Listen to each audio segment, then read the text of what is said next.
এই WhatsApp guys, this is Saul from Sagar 360 YouTube channel.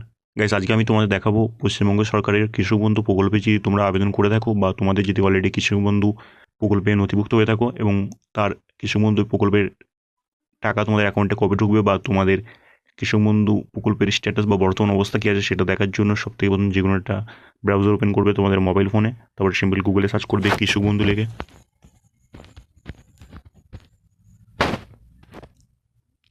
তারপর সবথেকে প্রথম যে ওয়েবসাইটটা পাবে সেটা ওপেন করবে।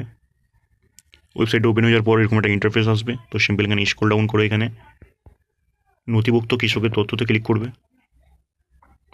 তারপর এখানে সিলেক্ট অপশানে ক্লিক করবে। তারপরে এখানে তোমরা ভোটার কার্ড দিয়ে সার্চ করতে পারো, আধার কার্ড দিয়ে সার্চ করতে পারো, ব্যাংকের অ্যাকাউন্ট নম্বর থাকলে সেটা দিয়েও সার্চ করতে পারো, বা কৃষক বন্ধু আইডি থাকলে সেটা দিয়ে, মোবাইল নম্বর দিয়ে সার্চ করতে পারো। তো আমি বলবো তোমাদের সিম্পল আধার কার্ড দিয়ে সার্চ করবে, নাহলে মোবাইল নম্বর বা ভোটার কার্ড দিয়েও সার্চ করতে পারো। সিম্পল এখানে আধার কার্ডটা সিলেক্ট করলাম। তারপর এখানে আইডি কার্ড নম্বরে আধার কার্ড নম্বর যেটা সিলেক্ট করেছি সেই নম্বরটা দেবো এখানে সেই কার্ডের। তারপর সিম্পল আই এম নট এর ওপরে ক্লিক করবে। দেন ভেরিফাই হয়ে যাওয়ার পর সিম্পল সার্চে ক্লিক করবে। তাহলে এখানে দেখতে পারো 2 নম্বরে তোমাদের কৃষক বন্ধু আইডি পেয়ে যাবে। তোমাদের যদি কৃষক বন্ধু আইডি আধার লিঙ্ক থাকে তো আধার নম্বর দেখতে পারবে, ভোটার কার্ডের নম্বর দেখতে পারবে, ফার্মার নেম মানে কৃষকের নাম দেখা যাবে, ডিস্ট্রিক্ট, ব্লক, গ্রাম পঞ্চায়েত, গ্রামের নাম, প্লাস কত একর জমির উপরে তোমার কৃষক বন্ধু প্রকল্প আবেদন করা আছে সেটা দেখতে পারবে। আমার যেমন দেখাচ্ছে এখানে 0.9 একর। তারপরে স্ট্যাটাস এখানে অ্যাপ্রুভড, তাই তার কৃষক বন্ধু প্রকল্পটা অ্যাক্টিভ আছে ওই জন্য স্ট্যাটাসে অ্যাপ্রুভ দেখাচ্ছে।